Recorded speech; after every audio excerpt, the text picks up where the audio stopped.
Major funding for Carolina Business Review is provided by Grant Thornton, an international accounting, tax, and business advisory organization dedicated to serving middle-market companies. Grant Thornton, a passion for the business of accounting. Novant Health, including Presbyterian in Charlotte and Forsyth in Winston-Salem, are affiliate heart hospitals of the Cleveland Clinic, consistently ranked #1 in the nation for heart care. Blue Cross and Blue Shield of South Carolina, proudly serving South Carolinians since 1946. And by Sunoco, a global manufacturer of consumer and industrial packaging products and provider of packaging services with more than 300 operations in 35 countries. Well, two issues have been figuratively burned into our national and local psyche these almost last 2 years: jobs and education. We have heard seemingly every conceivable argument for and against both. But now, with the national elections finally behind us, what do educators and educator functionaries say? Welcome again to the longest running and most widely watched source on Carolina business and public policy. I'm Chris William. On this Executive Profile Special, North Carolina State Superintendent Dr. June Atkinson.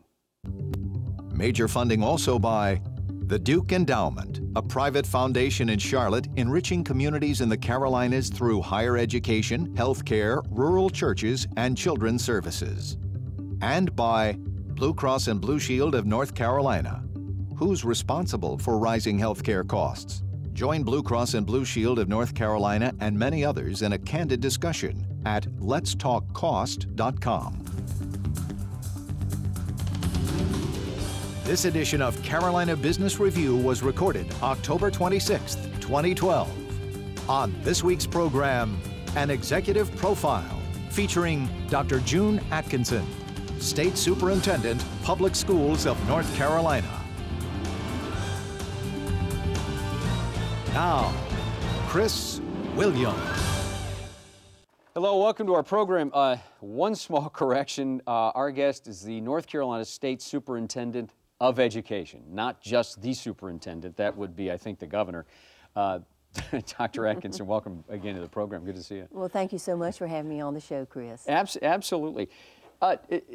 Madam, Your Honor, you know, so much, especially during this election cycle, that has been particularly hard-edged, I think is probably a nice way of saying it, but we've heard so many things about jobs and education, and when it comes to education, the passion and you know, almost mean-spiritedness pervade the public dialogue about education, and we hear so many things about what is wrong with the system.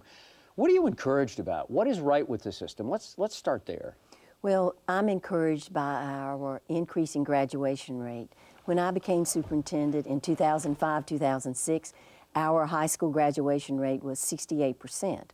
And through the work of teachers and principals and others, our graduation rate in North Carolina went to an all-time historic high of over 80%. That is something that's grand for North Carolina. Also, we have systems in place where we can continue to support the teacher in the classroom. Our teachers are better prepared today than they've ever been prepared before, but our teachers are facing challenges that they've never faced before. For example, in North Carolina, 53% of our students are eligible for free and reduced lunch.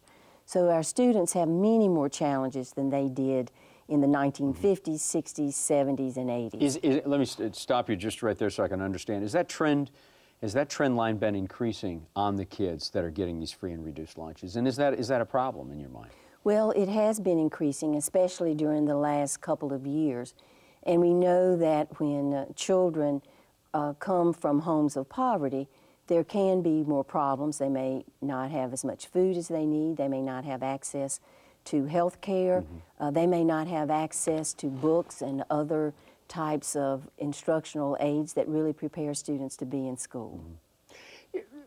Let's start with the kids. You know, so many times, Dr. Atkinson, we look at the symptoms. You know, what is not working in education? Is it the teachers? Is it the way the teachers are incentive? Is it the school boards, as we watch some of that drama play out in whatever community you live in? But when you look at the root causes, many people will say it's about parent involvement. It starts at home. It ends at home. It needs to be, you need to have more parents. You are an educator. You came up through the system. How, what is the trend with parents? Are parents becoming more involved? And I mean through all demographics. Is that something you're worried about? What can be done with parental involvement? Well, we certainly need to have our parents involved, and the most important place for parental involvement is before students start to school. We know that children from birth to 5 develop vocabularies, and those vocabularies are very essential to student learning. We know in our state with preschool education that for every dollar that has been invested in preschool education, we reap a benefit of anywhere from $15 to $18 when you monetize the impact on social services, etc. Parents must read to their children on a daily basis before they come to school. They must continue to support the children in reading. We know that our children lose 2.5 to 3 months of reading progress every single summer in the early grades, so it's important for parents and other adults to support children in the summers. Parents really are our students' best teachers, or first teachers, and we hear that all the time, but that is really important. Parents have to help children set goals, to build dreams, to help them understand the importance of public education. And that's important for every single child. And we do need more parental involvement in order to do our work as educators. So how do you break that cycle? You've got a parent, you might have a single parent, you might not have a single parent, you might have grandparents raising some of the kids that are now kindergartners or preschool or, you know, as you talked about, the kids right out of the womb. So how do you break that cycle? Because maybe those parents didn't have it. Right. How do you compel parents to be parents?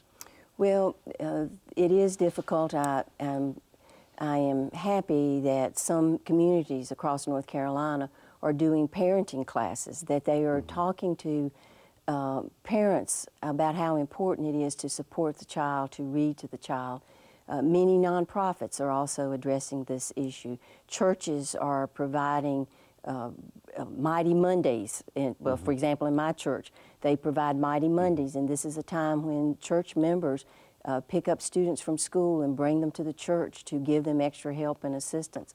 I know this is a simple answer, but it's very, very challenging for us, and that is the more educated the parent is, the more likely it is for that child to be able to have the support and help at home. But after having said that, educators really have to make every day in the class count, and we have a responsibility also. And we're also looking at ways to use technology. For example, there are many, many devices now where we can send home with our children to help them with reading if a parent cannot help. And of course, I'm sympathetic to parents. My mother worked the entire time that I was in school. She had little time after she came home to help me. And so education, the school, really had an important impact on my life. So that's why we need to make sure that our public schools are great and we extend learning for kids before and after school. Yeah, you know, I want to talk about technology, and I want to go back to the beginning and talk a little broader. Before we leave technology, by the way, if you'd like to follow us, you can at Carolina Policy on Twitter, Facebook, Carolina Business Review, and also carolinabusinessreview.com is our website. Let me go back to the beginning of this, Dr. Atkinson. Is the system, you know, when I look at education, when a lot of people outside of the system look at education, or their kids are in the system, it has a lot of similarities of healthcare. It's so big, it's like trying to put a sweater on an octopus, trying to figure out all the different facets, who's right and who's wrong. Is the entire system, not the entire system, but is the DNA, is the corpus of the education system as we have it now, out of date and broken? Do we need to just reboot this computer? Well, that's a controversy throughout the United States. What is the role of local boards of education? Are they fulfilling the function of being the community's input? In some cases throughout North Carolina, and I'm sure in South Carolina also, local boards are working really, really well, and they are doing that which is necessary. In other places, I see that boards are an impediment.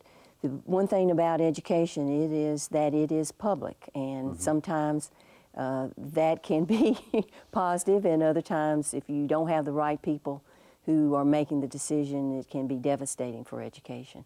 But we know one of the things that we're doing in North Carolina is to provide more options and choices for students so they don't get lost in the system. For example, magnet schools, schools within schools, early colleges, charter schools, career technical education centers. We are moving very rapidly in our state to give our students options, especially at the high school level. And so we see schools across North Carolina having smaller learning communities for students, and that's what's really important. It really is important that teachers have the support they need from the local superintendent and from the local Board of Education. And when we give our teachers support, then we have a much greater chance of our students being successful.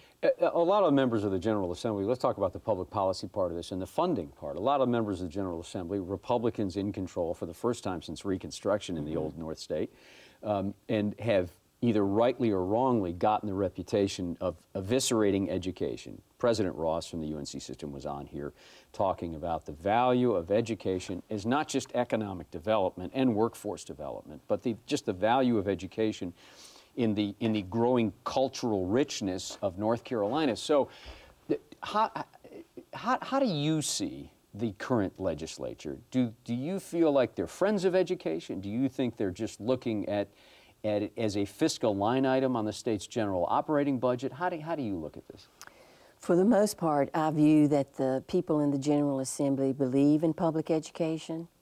I would give them a C if I were grading them.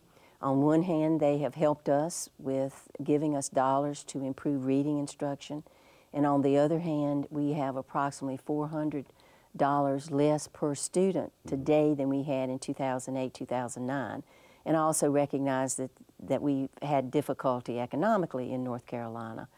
One thing that has bothered me about some of the rhetoric about public education is that it is broken. And I don't believe that that is in the best interest of our 1.5 million children in our state to say that education is broken. The fact of the matter is that we're doing better today when you look at multiple measures than we have ever done in our state. For example, Education Week ranked North Carolina at its highest ranking in January of this year that we've ever had. So there's so many ways to measure how we are doing in North Carolina or in South Carolina, but graduation rate is a very critical measure, and snapshots of tests give us a little indication of how our schools are doing, but it's not the end all to be all, or ever how that saying goes. So we have to look at multiple measures to see how our schools are doing. And the person who uses just one measure really needs to expand that to look at the big picture. You know, you sit at the top of the pyramid in education, in both administratively and also figuratively and literally. And you run a budget.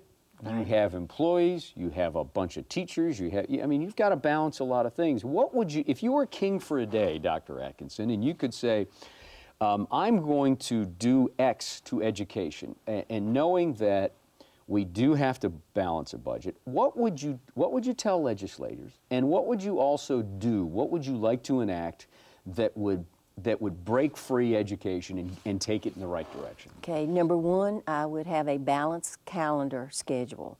Does that include summer school? Well, what that means is that we would spread our days over the entire year rather than having them bunched into 9 to 10 months. Research supports the notion that our students lose progress during the summer, both in reading and mathematics.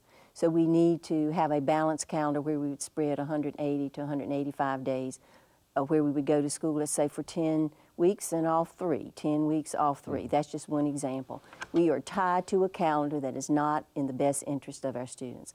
The second thing I would do is that I would extend the employment of teachers so that they would have time to work together in a more collaborative way for the benefit of students. Again, we have all the work of the teacher bunched into 10 months. I would also raise teacher salaries.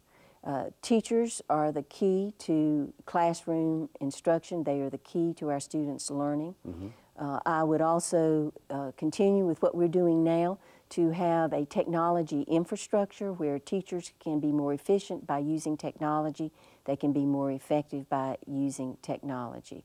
The other thing that I would do is to continue on our efforts to give options to students at the high school level, especially where they can take their career interest and be in schools within schools or in centers where they can learn math, science, English language arts, and career information.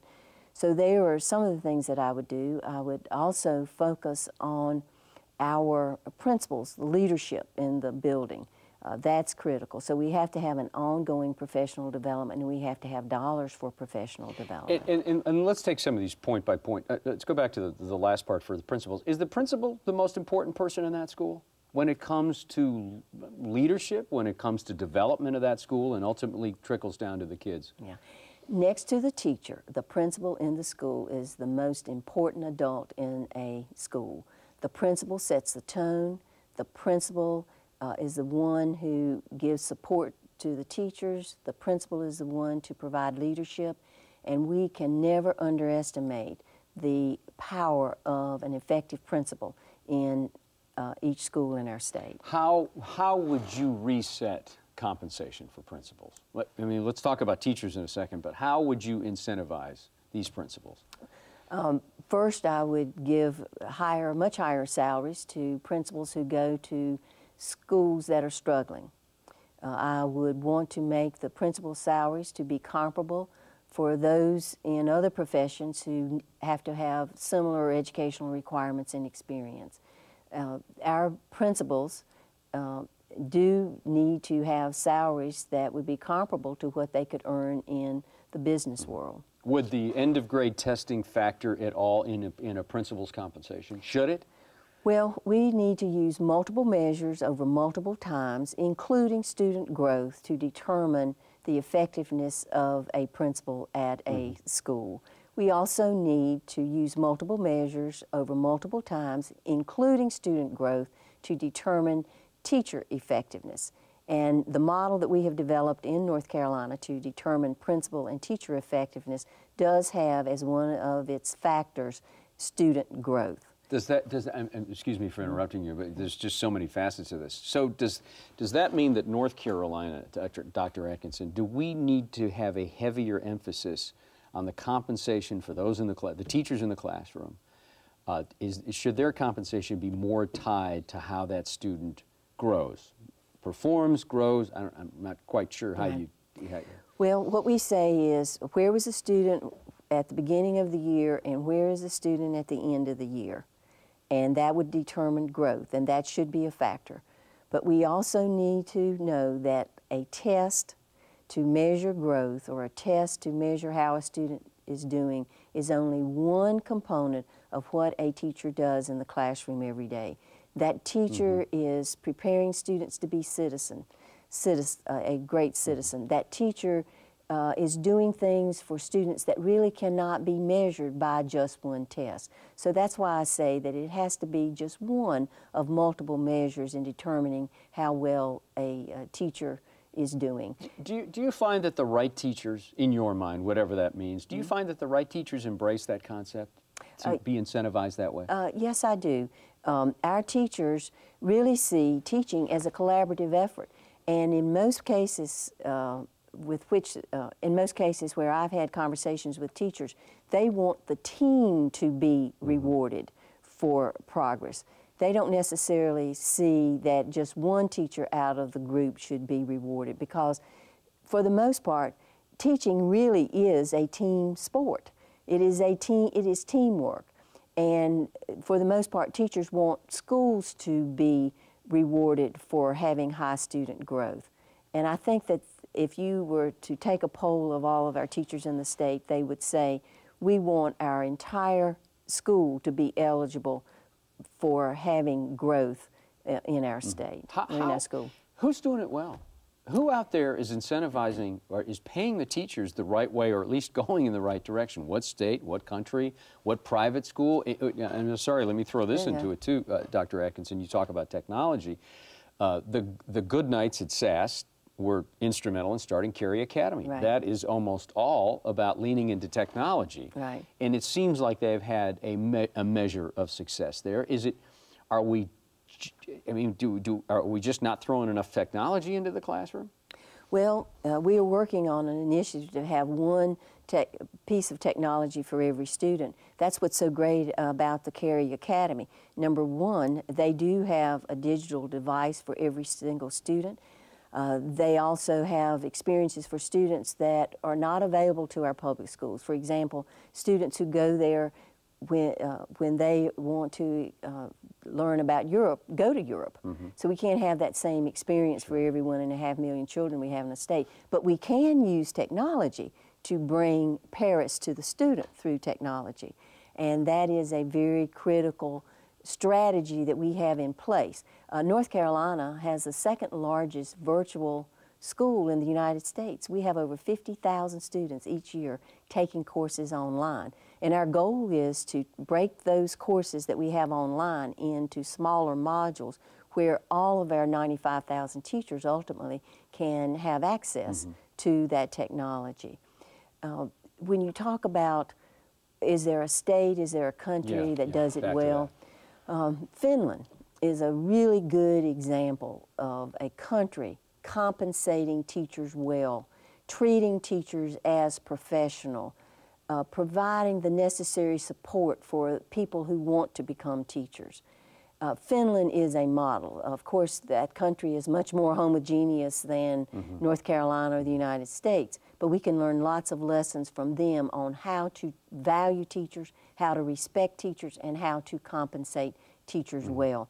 When you look at the United States, we have been doing lots and lots of research about compensation mm-hmm. programs. And the truth of the matter is there is not a single state in the United States that has a model that is sustainable and that has worked over time. Right. And we spend a lot of time. We've got a couple minutes left.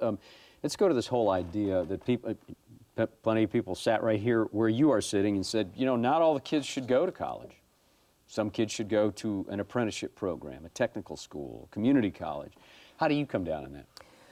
First of all, I believe that all of our students must have options, and therefore we must give them the foundational skills in our schools where they can go to a community college, go to work, or they can go to a four-year college. I am, by my training and preparation, a vocational education teacher. I taught at Myers Park High School here in the Charlotte area. And I